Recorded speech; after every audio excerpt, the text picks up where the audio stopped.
Hello बच्चों, welcome to the new lecture of chemical bonding. तो last lecture में हम लोगों ने केमिकल बॉन्डिंग में वैलेंस बॉन्ड थ्योरी स्टार्ट की थी।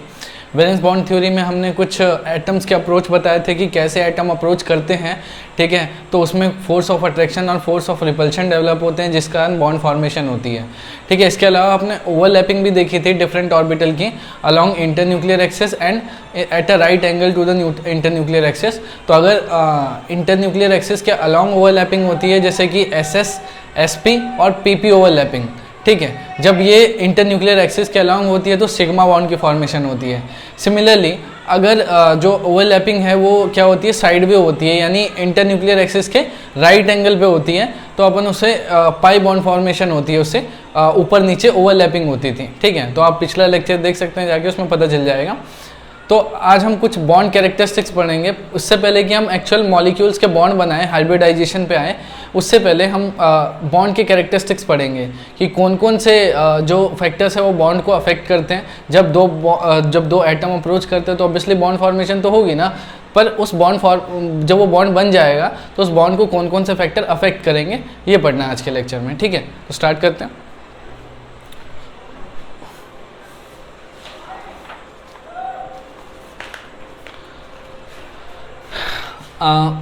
हेडिंग डाल लीजिए, some important bond characteristics. Some important bond characteristics.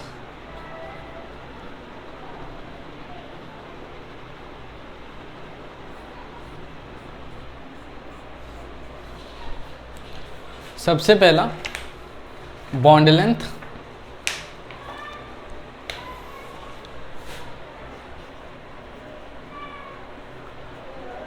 पहले बॉन्ड लेंथ को डिफाइन करिए। वैसे तो बॉन्ड लेंथ पिछली क्लास में बताया था मैंने क्या होता है कि जब दो एटम पास में आते हैं और जब force of attraction, force of repulsion एक दूसरे को बैलेंस कर लेते हैं, उस टाइम पे बॉन्ड फॉर्मेशन होता है, ठीक है। और जो भी लेंथ होती है that is called bond length, right.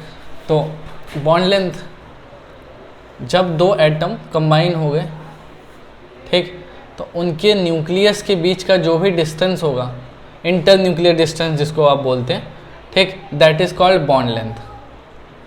Bond length and it is denoted by D. D से रिप्रेजेंट कर सकते हैं आप इसको, राइट। चलिए तो डिफाइन कर देते हैं। द इक्विलिब्रियम डिस्टेंस, यहीं लिख देता हूँ, the equilibrium distance, equilibrium distance between the center of nuclei, between the center of nuclei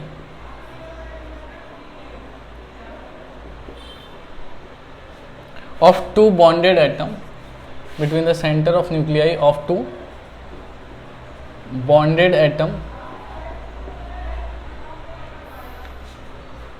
is called bond length, is called bond length, ठीक। तो न्यूक्लियस के बीच में दो एटम जब कंबाइन हो रहे हैं तो उसके न्यूक्लियस के बीच में जितना भी डिस्टेंस होगा उनके, ठीक है, that is called bond length. Simple, मैंने बता दिया वैसे तो डायग्राम के हेल्प से। अच्छा, अब चलिए, there are some factors which affects the bond length. Factors affecting bond length.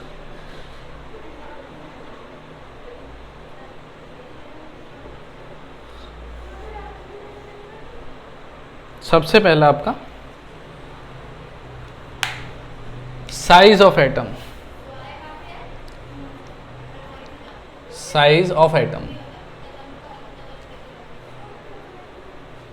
देखिए कंबाइनिंग एटम का साइज जितना बड़ा होगा, ठीक, एटम का साइज उतना बड़ा होगा जितना एलिमेंट का साइज होगा, ठीक है। तो जितना ज़्यादा एटॉमिक साइज होगा तो खुद सोचो कि एटम का साइज बढ़ा तो फिर क्या होगा, उसके बीच का डिस्टेंस भी बढ़ जाएगा। तो अपन क्या बोल रहे हैं, साइज अगर एटम का इंक्रीज होगा तो डिस्टेंस बढ़ेगा। डिस्टेंस कहने का मतलब है कि बॉन्ड लेंथ इंक्रीज हो जाएगी ना, ऑब्वियसली। तो साइज, अप्रोचिंग एटम का साइज अगर ज़्यादा है तो ऑब्वियसली बॉन्ड लेंथ बढ़ेगा, ठीक। सेकेंड है multiplicity of bond. Multiplicity of bond, bond की मल्टीप्लिसिटी, डबल है, ट्रिपल है, कैसा है, ठीक है। तो अगर तो ट्रिपल बॉन्ड है ऐसे, ये डबल बॉन्ड और ये सिंगल बॉन्ड, ट्रिपल बॉन्ड का जो बॉन्ड लेंथ होगा वो सबसे कम होगा, ठीक है। ऐसे लगा लो, रुक जाओ मैं थोड़ा बताता हूँ इसके बारे में। देखिए मैंने एक चीज़ बताई थी आपको कि सिंगल बॉन्ड है, सिंगल बॉन्ड मतलब सिग्मा बॉन्ड, एक सिग्मा बॉन्ड। डबल बॉन्ड मतलब एक सिग्मा और एक पाई बॉन्ड। ट्रिपल बॉन्ड मतलब एक सिग्मा और दो पाई बॉन्ड। पिछला लेक्चर देख लेना, पता चल जाएगा। अब बताओ, इसमें एक सिग्मा बॉन्ड है, इसमें एक सिग्मा बॉन्ड तो है ही, एडिशनल पाई बॉन्ड भी है, इसमें एक सिग्मा बॉन्ड तो है और इसमें एडिशनल 2 पाई बॉन्ड्स है, यानी इसमें ज़्यादा अट्रैक्शन होगी, ठीक है। फिर इसमें थोड़ी इससे कम अट्रैक्शन होगी ये, तो इसीलिए सबसे ज़्यादा स्ट्रॉन्ग बॉन्ड कौन सा होगा, ये, क्योंकि सिग्मा बॉन्ड तो सबके अंदर है पर एडिशनल पाई बॉन्डिंग सबसे ज़्यादा किसमें है, इसमें है, तो ये सबसे ज़्यादा इसकी बॉन्ड स्ट्रेंथ होगी। तो बॉन्ड स्ट्रेंथ का ऑर्डर ये है, बॉन्ड स्ट्रेंथ, सबसे ज़्यादा स्ट्रॉन्ग बॉन्ड किसके बीच में होगा, ट्रिपल बॉन्ड के बीच में, राइट।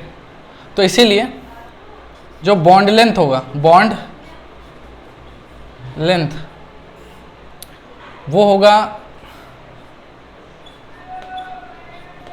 किसका ज़्यादा, इसका, क्योंकि खुद ही सोचो ना, जिसका बॉन्ड स्ट्रेंथ ज़्यादा मतलब ज़्यादा अच्छे से अट्रैक्टेड है तो वो ज़्यादा पास में होंगे, उनका लेंथ कम होगा, ठीक है। चलिए next, bond length will also depend upon the type of hybridisation. वैसे तो हमने हाइब्रिडाइजेशन का कॉन्सेप्ट अभी किया नहीं है पर थोड़ा बहुत समझा देता हूँ मैं। Like when there is a triple bond between the carbon, it means it has a sp2 hybridization, ठीक। sp2 मतलब 25%, नहीं sp3 है, क्या बोल रहा हूँ मैं अभी। when there is a triple bond between two carbon, then there is a sp hybridization. sp means 50% s character and 50% p character. Similarly, if there is a double bond between two carbon, then sp2 hybridization, it means 50% s character and rest of, sorry, 20 कितना कह सकते हैं, 25% s character और rest of 75% is p character, right। और अगर single bond है, ठीक, तो हाइब्रिडाइजेशन होती है sp3 और तब आप कहते हैं कि आपका, गड़बड़ कर रहा हूँ मैं, 2 मिनट रुक जाओ। अगर sp2 हाइब्रिडाइजेशन है तो आप क्या करेंगे, 33% एस कैरेक्टर है और 77% पी कैरेक्टर है। इसमें क्या है, 25% एस कैरेक्टर है और 75% पी कैरेक्टर है। कैरेक्टर लिख रहा हूँ CR, कैरेक्टर मतलब इतना परसेंटेज है,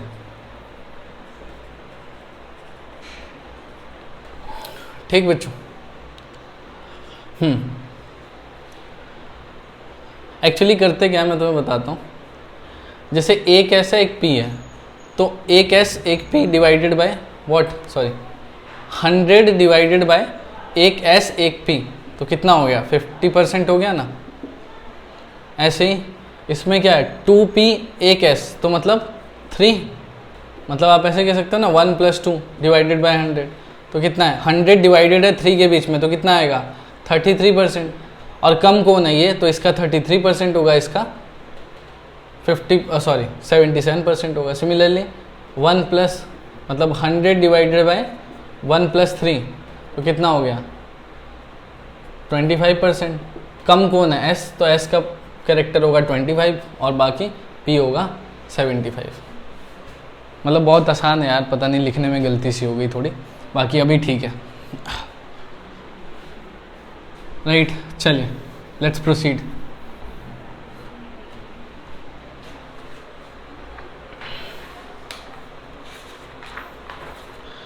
नेक्स्ट इज बॉन्ड एनर्जी। अब साइज ऑफ एटम, सॉरी हम क्या कह रहे थे, बॉन्ड लेंथ। बॉन्ड लेंथ से बाहर निकलिए, अब आ जाइए बॉन्ड एनर्जी पे।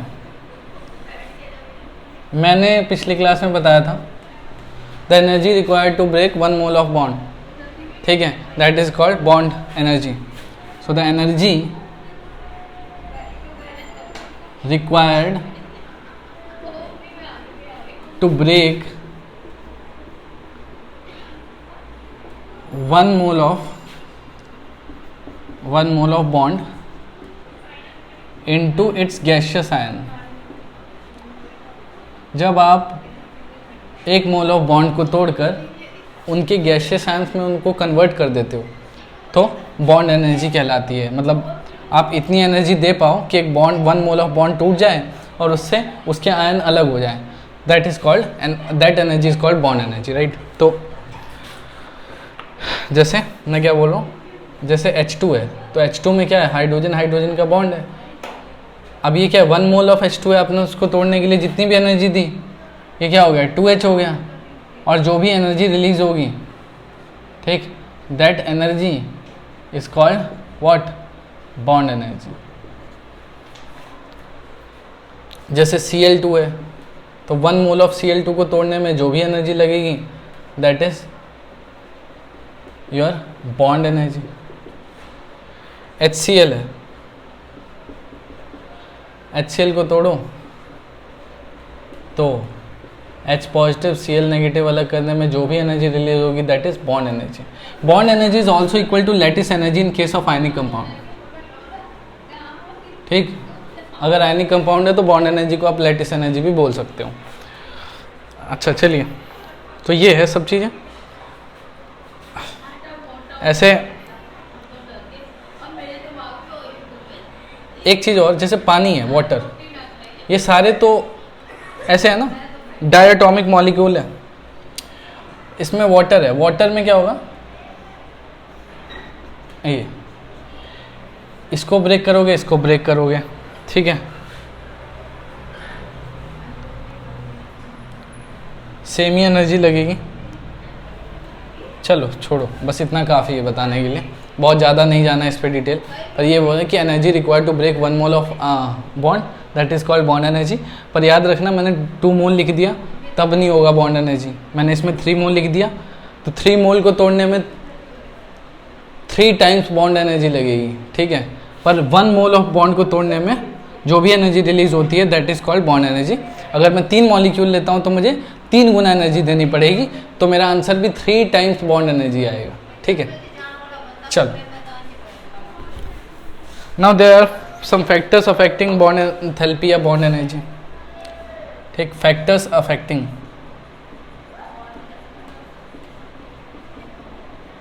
Bond energy,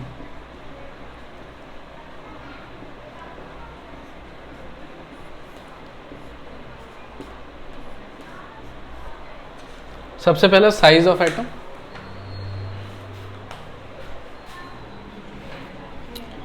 size of atoms, suppose size बड़ा होगा, साइज बड़ा होने का मतलब है डिस्टेंस ज़्यादा होगा बॉन्डेड एटम के बीच में, इसका मतलब है फोर्स ऑफ अट्रैक्शन कम होगा और बॉन्ड वीक हो जाएगा। और जब बॉन्ड वीक हो जाएगा तो बॉन्ड एनर्जी कम देनी पड़ेगी, मतलब कम एनर्जी पे ही वो टूट जाएगा, ठीक। आप लोग एक बात समझना, मैंने एक गड़बड़ की है यहाँ पर।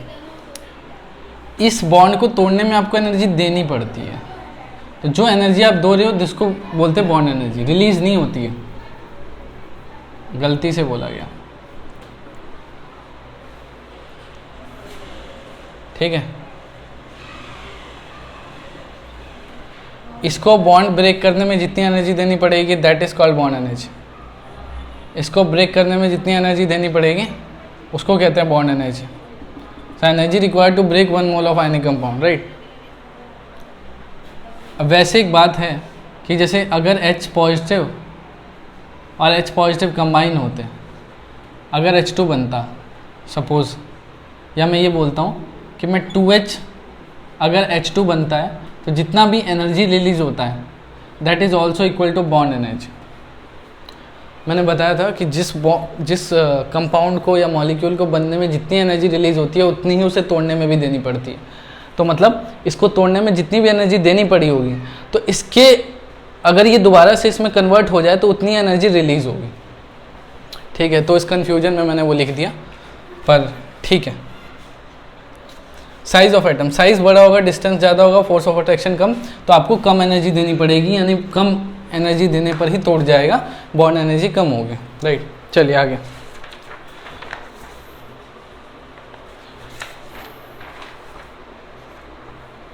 नेक्स्ट है मल्टीप्लिसिटी, इसे नोट करो।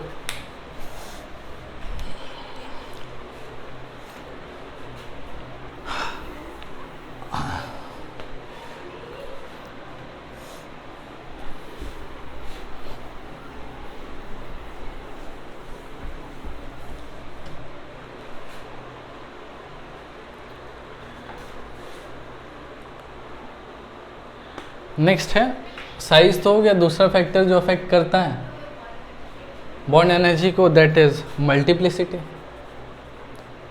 देखो बहुत नॉर्मल सी बात है, अगर कार्बन कार्बन के बीच में सिंगल बॉन्ड है, अगर डबल बॉन्ड है और ट्रिपल बॉन्ड है, तो अभी जाना कि ट्रिपल बॉन्ड बहुत स्ट्रांग होता है। ठीक, बॉन्ड स्ट्रेंथ का ऑर्डर ये होता है, बॉन्ड स्ट्रेंथ तो बहुत ज़्यादा स्ट्रांग होता है, तो उसको तोड़ने में भी ज़्यादा एनर्जी देनी पड़ेगी, इसलिए बॉन्ड ऑर्डर भी सेम ही सीक्वेंस में होगा।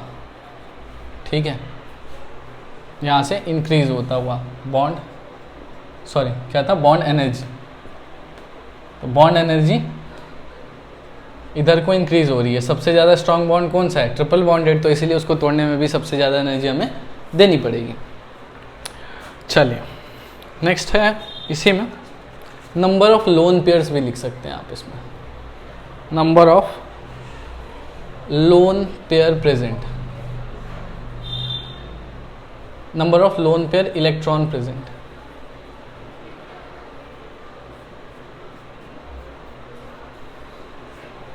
देखो लोन पेयर मतलब वो बॉन्ड जो इलेक्ट्रॉन लोन पेयर होता है वो इलेक्ट्रॉन जो बॉन्ड नहीं बनाते हैं। ठीक है, सेंट्रल एटम का वो इलेक्ट्रॉन जो बॉन्ड नहीं बनाता, that is called lone pair. Lone pair ज़्यादा हो तो मतलब रिपल्शन होती है, रिपल्शन होने से जो क्या होता है, डिस्टेंस बढ़ता है, क्योंकि रिपेल होगा तो क्या होगा, एक दूसरे को पुश करेंगे। ठीक है, और जब पुश करेंगे तो डिस्टेंस बढ़ जाएगा, फोर्स ऑफ अट्रैक्शन वीक पड़ जाएगा, और फोर्स ऑफ अट्रैक्शन वीक पड़ा तो बॉन्ड एनर्जी कम हो जाएगी। राइट, तो हम क्या बोले कि लोन पेयर अगर ज़्यादा होंगे, ठीक, तो रिपल्शन बढ़ेगी, रिपल्शन बढ़ने से फोर्स ऑफ अट्रैक्शन कम पड़ जाएगा, और इस वजह से बॉन्ड एनर्जी भी कम होगी, मतलब कम एनर्जी में ही टूट जाएगा बॉन्ड। राइट, चलिए नेक्स्ट जो कैरेक्टरिस्टिक है that is bond angle.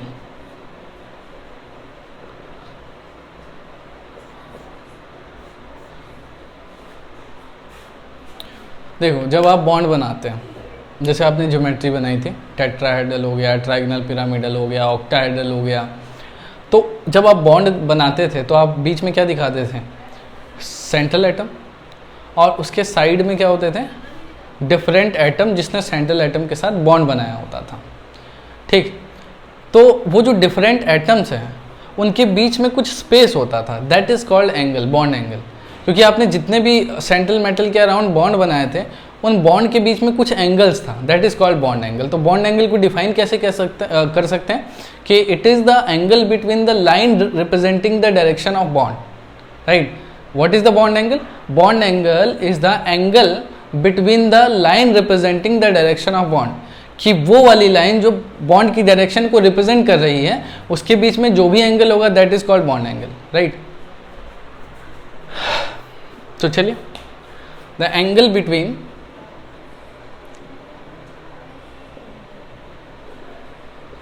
the line representing the angle between the line representing the direction of bond, the direction of bond. जैसे फॉर एग्जाम्पल कार्बन ने 4 बॉन्ड बनाए, मान लो मैंने स्ट्रक्चर बना दिया CH4 का, मीथेन का, राइट। इस ज्योमेट्री को अपन क्या बोलते हैं? टेट्राहेड्रल। ठीक, पढ़ा था हमने। तो ये वाला इसके बीच में जो एंगल है या इसके बीच में जो भी एंगल है, वैसे ही बॉन्ड कैसा होता है? एक बॉन्ड ऊपर, एक इधर, एक पीछे की तरफ और एक आगे की तरफ। ठीक है, समझ रहे हो? ये 3D होता है, एक ऊपर, एक इधर, एक मेरी तरफ, एक आपकी तरफ, 4 बॉन्ड होते हैं। और सबके बीच में जो एंगल होता है दैट इज़ 109 डिग्री 28 मिनट। आप इसको 3D में समझना, कभी 3D मॉडल देखो CH4 का, पता चलेगा कि हर एंगल उसके बीच में, हर कार्बन और हाइड्रोजन के बीच में जो एंगल होता है दैट इज़, क्या बोल रहा हूँ मैं, हर हाइड्रोजन और हाइड्रोजन के बीच में जो एंगल होता है दैट इज़ 109 डिग्री 28 मिनट। ठीक, तो कार्बन ने जो भी ऐसे बॉन्ड एंगल बना रखे हैं, ठीक है, जैसे कार्बन है, कार्बन के ऐसे बॉन्ड एंगल बना रखे हैं, ऊपर बना रखा है, पीछे बना रखा है, वो सारे बॉन्ड एंगल कितने हैं? 109 डिग्री 28 मिनट। और इस बॉन्ड एंगल को अपन टेट्राहेड्रल एंगल भी बोलते हैं, टेट्राहेड्रल एंगल, राइट। चलो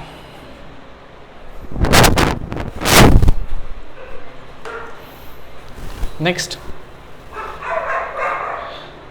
और भी कुछ एग्जाम्पल दे दूं इसके।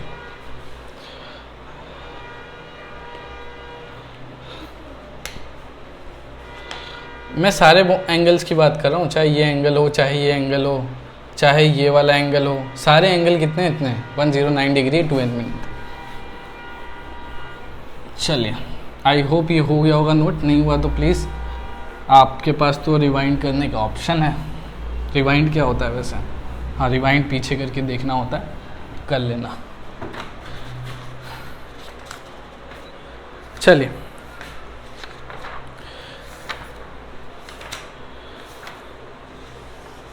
और कुछ स्ट्रक्चर बता रहे थे हम लोग। जैसे आपके पास NH3, तो नाइट्रोजन का स्ट्रक्चर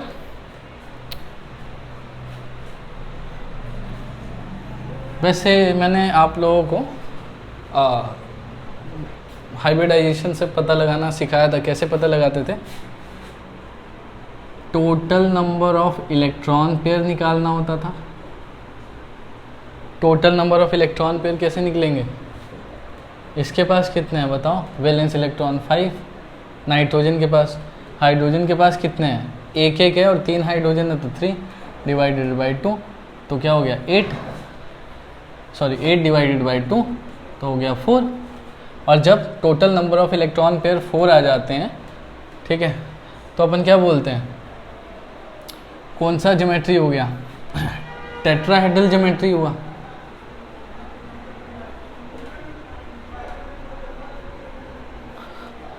अब बॉन्ड पेयर कितने हैं?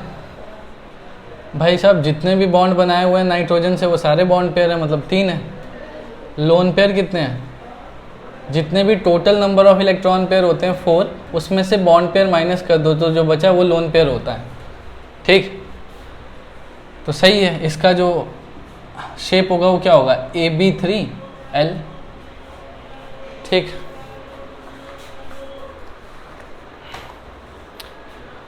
AB3L। अब आप लोग मुझे कमेंट करके बताओगे कि AB3L किस शेप को बोलते हैं। ठीक है, मतलब AB3L का शेप का नाम क्या है? बनता तो सेम है, ज्योमेट्री तो सेम है, जैसे टेट्राहेड्रल बनता है, पर इसका नाम क्या होगा, शेप क्या होगा, ये आपका काम है बताना। चलो, मैं तो बना रहा हूँ सिर्फ। NH H H, यहाँ पे ऐसे करके लोन पे ये बन गया। ठीक, और एंगल्स देखिए, इसके बीच में जो एंगल्स होता है दैट इज़ 107 डिग्री। ठीक, क्यों होता है वो बताऊंगा अभी। देखो, ज्योमेट्री क्या है? टेट्राहेड्रल है, ठीक है। और शेप आपका बताना काम है, मैं नहीं बता रहा अभी, ठीक है। एंगल जो बन रहा है 107 डिग्री। कुछ एक दो और स्ट्रक्चर बनाते हैं फिर बताते हैं आपको एंगल बनाना। जैसे ऑक्सीजन, वाटर का स्ट्रक्चर है, वाटर का भी आप निकाल सकते हैं, मैं डायरेक्ट बना रहा हूँ, आप डायरेक्ट मत बनाना प्रैक्टिस के लिए, ऐसे सॉल्व करके बनाना ताकि आपके प्रैक्टिस हो जाए। ये बनता है, इसका शेप क्या होगा, लीनियर होता है वैसे तो, पर आपको खुद करना है, ठीक है। ये एंगल जो देखा गया है वो होता है 104 डिग्री 5 मिनट। अगर मैं इसका हाइब्रिडाइजेशन चेक करूँ ना तो इसका भी इसका अगर मैं ज्योमेट्री चेक करूँ तो टेट्राहेड्रल ही आएगी, आप चेक भी कर सकते हो। टोटल नंबर ऑफ इलेक्ट्रॉन निकालो, टोटल नंबर ऑफ इलेक्ट्रॉन कैसे, ऑक्सीजन का होता है 6 + 2, 2 हाइड्रोजन है, डिवाइड बाई 2 तो 4 आया। तो ज्योमेट्री तो अभी भी टेट्राहेड्रल ही है, राइट। एक और बनाता हूँ BF3, बोरॉन का बताओ, इसका भी सेम है, टोटल नंबर ऑफ इलेक्ट्रॉन, जैसे बोरॉन के पास 5 और फ्लोरीन के पास कितने वैलेंस इलेक्ट्रॉन होते हैं बताओ। इसका तो कुछ अलग होता है, 7 होता है, 7 + 5 12, 2, 12 डिवाइडेड बाई 2 6। मैं कुछ गड़बड़ नहीं कर रहा यार, एक सेकेंड। फ्लोरीन है ना, फ्लोरीन के पास वैलेंस इलेक्ट्रॉन,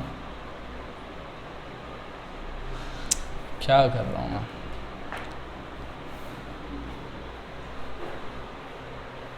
ये रहने दो यार, इसका शेप मैं बाद में बनाता हूँ। 2 मिनट रुक जाओ बस।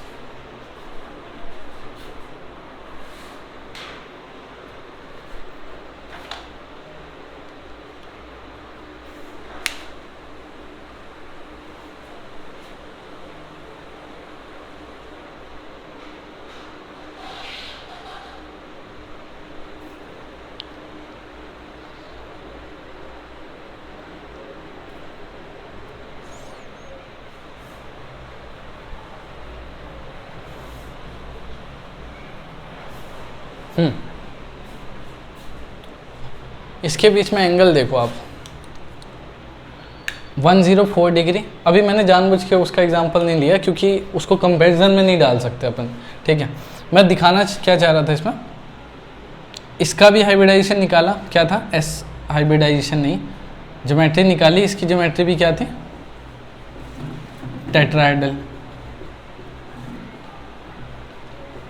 उसकी ज्योमेट्री भी क्या है, टेट्राहेड्रल हो गई। तो इनफैक्ट इसकी ज्योमेट्री भी टेट्राहेड्रल है, लेकिन इसका एंगल कितना है, 109 डिग्री 2 मिनट। ये टेट्राहेड्रल ज्योमेट्री होने के बावजूद इसका जो एंगल है वो 107 डिग्री है। क्यों? क्योंकि इसका शेप कुछ और है, ज्योमेट्री भले ही टेट्राहेड्रल हो, इसका भी शेप कुछ और है, ज्योमेट्री भले ही टेट्राहेड्रल हो, ठीक है। तो ये एंगल में डिफरेंस क्यों आ रहा है, इसका एंगल परफेक्ट क्यों आ रहा है 109 degree 28 minute which is a tetrahedral angle, लेकिन इन सब में टेट्राहेड्रल ज्योमेट्री होने के बावजूद टेट्राहेड्रल एंगल क्यों नहीं आ रहा, उसका रीज़न होता है रिपल्शन। याद रखना कि लोन पेयर रिपल्शन ग्रेटर होता है lone pair bond pair repulsion से, and lone pair bond pair repulsion is greater than bond pair repulsion, ठीक। तो लोन पेयर के बीच में ज़्यादा रिपल्शन है, तो इसका मतलब क्या है, ये रिपेल होते हैं, ऐसे करके रिपेल होंगे, तो ये इसको भी रिपेल करेंगे अंदर को, समझ लो। लोन पेयर रिपेल होगा, यहाँ पे ये लोन पेयर है और ये भी लोन पेयर है, तो और ये क्या है, बॉन्ड पेयर है, ये भी बॉन्ड पेयर है। तो लोन पेयर रिपल्शन की वजह से ये ऐसे हो जाएंगे यूँ, ठीक। और फिर bond pair lone pair repulsion की वजह से ये बॉन्ड एंगल थोड़ा अंदर को चला जाएगा, इसीलिए इसका एंगल 104 डिग्री 5 मिनट आ रहा है। इसमें सिर्फ loan pair bond pair repulsion है, ये loan pair bond pair repulsion, इधर भी loan pair bond pair repulsion. इस वजह से इसमें भी बेंडिंग होगी, लेकिन इतनी नहीं होगी जितनी इसमें होगी। क्यों? क्योंकि लोन पेयर रिपल्शन ज़्यादा होता है, lone pair bond pair repulsion कम होता है, इसीलिए इसका एंगल आया 107 डिग्री। ठीक, ये होता है कारण, बाकी एंगल तो पता चली गया आपको क्या होता है। ठीक, नोट करो जरा।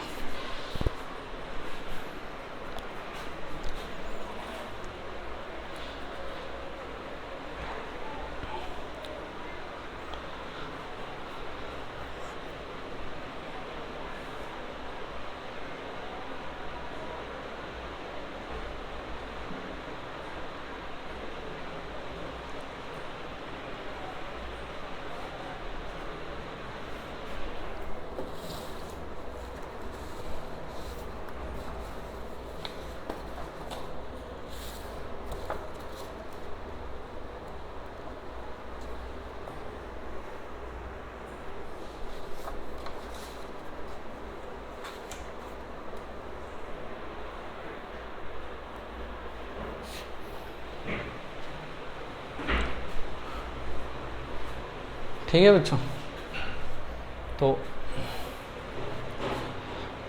ये कंपैरिजन, ये रीज़न था कि क्यों एंगल चेंज हो जाते हैं। देखो ज्योमेट्री तो सबकी सेम है, लेकिन क्योंकि ज्योमेट्री शेप के बराबर हमेशा नहीं होती। शेप मतलब अगर ज्योमेट्री बदलती है यानी शेप गेन करती है, ठीक है, तो शेप चेंज होने की वजह से उसके एंगल में बदलाव आता है। तभी तो हम ज्योमेट्री और शेप में डिफरेंस बोलते हैं कि ज्योमेट्री अलग है, शेप अलग है। क्यों?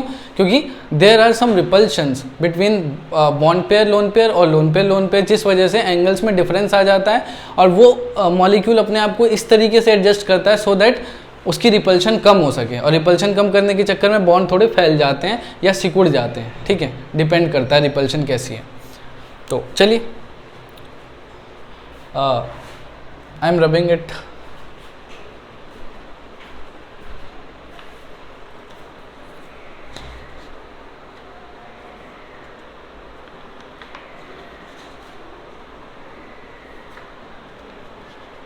अब हम कर रहे हैं बॉन्ड ऑर्डर, एक और आपका कैरेक्टरिस्टिक्स है bond order.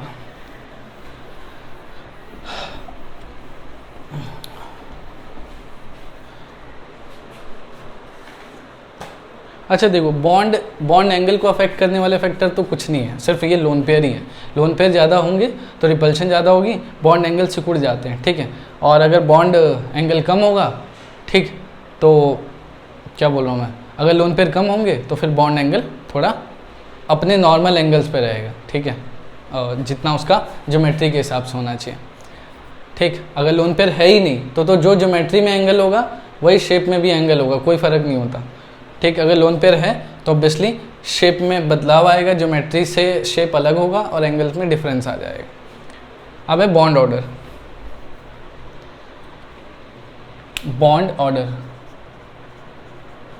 Bond order simple होता है, it is the number of bonds present between the two atom.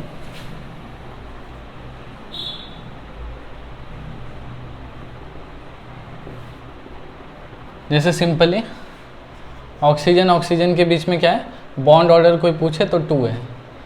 Oxygen nitrogen के बीच में कोई पूछे बॉन्ड ऑर्डर कितना है तो 3 बॉन्ड बनते हैं, इसीलिए बॉन्ड ऑर्डर 3 होता है।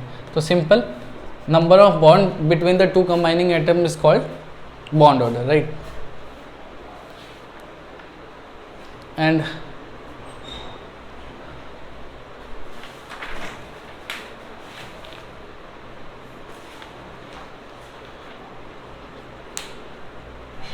ठीक है बच्चों, तो आज के लेक्चर में इतना ही। हमने कैरेक्टरिस्टिक्स कर लिए जो भी आपके पॉसिबल थे ऑफ बॉन्ड फॉर्मेशन।